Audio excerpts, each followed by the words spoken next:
guys, and welcome back to my channel. My name is Ashley and I am the crochet designer and business strategist here behind A Crafty Concept. In today's video, I have something a little different for you guys. Last week, my friend Colleen guest posted 5 summer cookout themed crochet appliques or appliques that you can make and attach to different projects like bags or totes, and my brain about exploded with all of the different ideas of summer fun things that we could make using these patterns. The hamburger and hot dog patterns were my favorite, and I thought they would be perfect to go on a grilling apron. Father's Day is just around the corner, and this is a gift that you can make in probably about an hour, and it's something Dad will actually get some use out of. You can find all of the links to everything you need in the description below, including the original pattern post that Colleen guest posted and links to all the things that I used in this video. We're going to start by steaming our apron. So let's switch camera views here and I will show you my very professional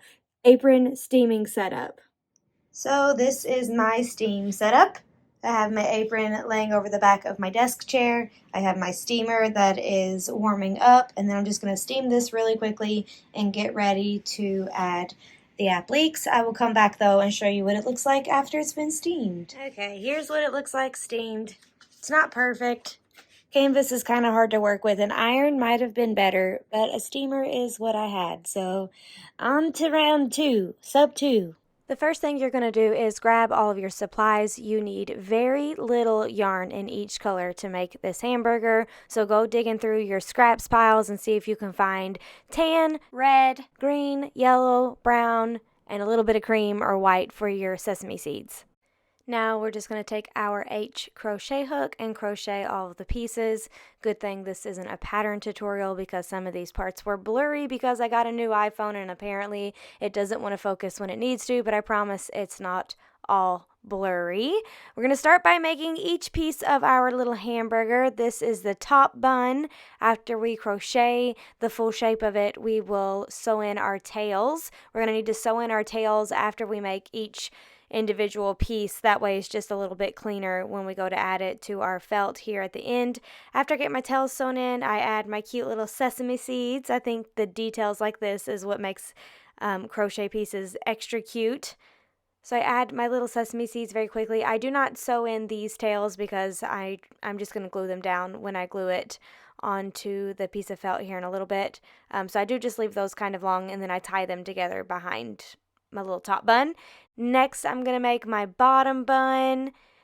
Super quick. This pattern works up so dang fast. Uses such a tiny amount of yarn. Then I'm going to make my hamburger patty. I love all of these colors together. They're just so nostalgic to me from hamburgers and cookouts. I had a tiny bit of brown and it worked, and I messed up and it still worked. So it's literally the smallest amount of your scraps will be perfect for making these hamburgers. Then I'm going to sew in my tails for my patty. Next up, we're going to make our cheese. I don't know about you, but I definitely like cheese on my hamburgers. I am a cheese and pickles only kind of gal.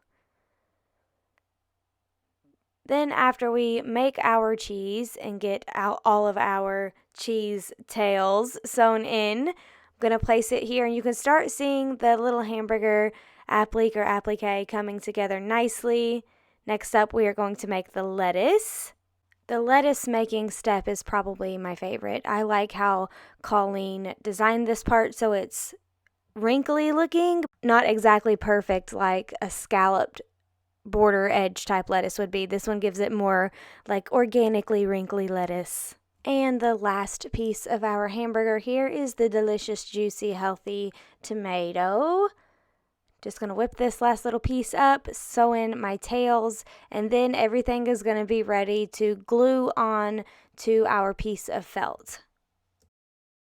I got this sheet of felt from the craft section at Walmart. I think it was 37 cents. You're also going to need some hot glue and your scissors. And this is what we're going for. This is Colleen's. Hers is beautifully perfect. So I'm just going to start here with the top bun and then glue them down as I go. I went ahead and rounded out this corner here just to make it a little bit easier to cut around the crocheted bits here in a little bit. For the first piece, this top bun piece, I just put my glue directly on the crocheted parts and then turned it over and put it on the felt. After I did my first piece, I just put the glue on the felt instead, but the first one needed to be glued on this way just so I knew where to line up the rest of my pieces. Up next is our tomato slice, and I ran my hot glue right up under my top bun, and this was actually a mistake, and I will show you later. I ended up making this hamburger way too squished, like somebody had flattened it before they were getting ready to eat it. So you don't need to squish all of your pieces up touching each other like this. You just want them to like kind of touch. You don't need them to be shoved up in there like I was doing.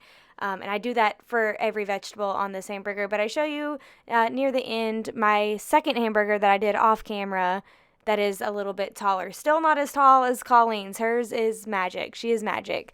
So just keep gluing down your different pieces. Be mindful, you want your lettuce wrinkles to go a little bit on top of your tomato, and you want your cheese drips to go a little bit on top of the hamburger, which is below that one. So definitely when you're putting your cheese glue down, make sure you're not gluing down the melty drips, because you need the melty drips to be on the burger patty.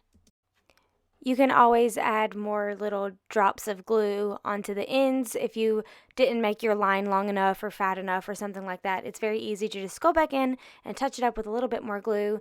Now I'm going to grab my hamburger patty and try to maneuver it to where it is under the cheese drips so it looks like my cheese is melting down onto my hamburger. After I maneuver it a little bit and get it the way that I want it to look, where I think it looks like cheesy, melty deliciousness, I add a little bit of glue under my cheese drips. It's probably not necessary. It'd probably be okay if you didn't do that, but I just wanted to make sure mine stayed pressed down and in place. Last up, we just have our bottom bun, and then my first take of my hamburger, that is actually not the one I ended up using, will be finished. Now we are going to cut out our hamburger, glued to the felt, all as one piece. So I just went kind of around the different shapes of the hamburger, and then I ended up having to go back through. It's a little bit tricky at first. My second time was definitely much easier, and it's also easier if you're fooling with less felt. So I found cutting it off kind of sloppily first and then going back through and trying to get a little bit more detailed was definitely easier. The goal here is to not let any of your felt come out past your hamburger. You want all of the felt pieces to be on the back only, so it can't be seen from the front. Just taking a few shaping pieces here just to make sure all you can see is the cute crocheted hamburger, and the felt is secretly doing its job in the background holding everything together. And this is about the time that I noticed that my hamburger was much more smushed than Colleen's hamburger. So I'm taking a look at hers and I'm thinking, okay, hers are more spaced out than mine. Mine was significantly shoved up in there close together for all the veggies and such. So I did it again a third time. Third time's the charm. Here's my slightly taller hamburger. I did make my bottom bun 2 rows instead of 1 just because I was still struggling to get it the height that I wanted, but that seemed to do the trick. Now it is time to glue this bad boy onto our apron. This part is literally the simplest part of the whole project. I just grabbed my hamburger, eyeballed it where I thought was fairly center. If you are a perfectionist, you can get out a ruler or a tape measure and make sure yours is exactly in the center of your apron. Then I just started gluing this bad boy down. I went on the bottom corners first and then across the bottom just to kind of hold it in place.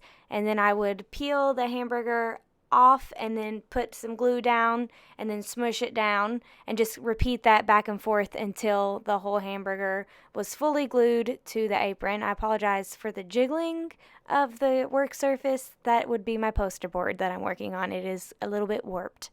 But very easy, just glue it down with some really hot glue, pressing it as you go, making sure it's nice and secure. And then you have this adorable, super cute, perfect for Father's Day grilling apron. Make any necessary touch-ups or adjustments with your glue, and that is literally all that you do. It's adorable. You could go as big or as little as you want. I decided to go with the simplicity look and just did a hamburger in the middle. There's probably enough room to do a hamburger next to a hot dog.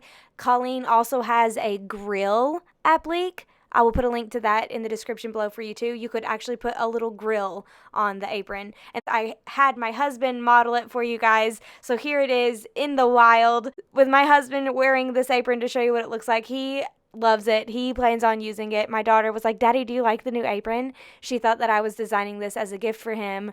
And not just as a blog post for you guys. But I hope you guys like this idea. I hope you guys make a grilling apron for the men in your life this Father's Day. Also, these appliques or appliques are so cute and perfect for summer, and you could literally stick them to anything. Purses, totes, blue jean jackets, blue jean pants. The options are endless. So I would love to see them if you end up making some. You can tag me at A Crafty Concept on social media. Be sure to hit that subscription button if you would like to know the next time I release a new video. Usually what we see here is free crochet patterns and business tips for crocheters who want to start a business selling their finished pieces. I will see you guys next week for another video. I'm trying to be more consistent nowadays. I hope you love this one. Catch you on the flip side, friends. Bye.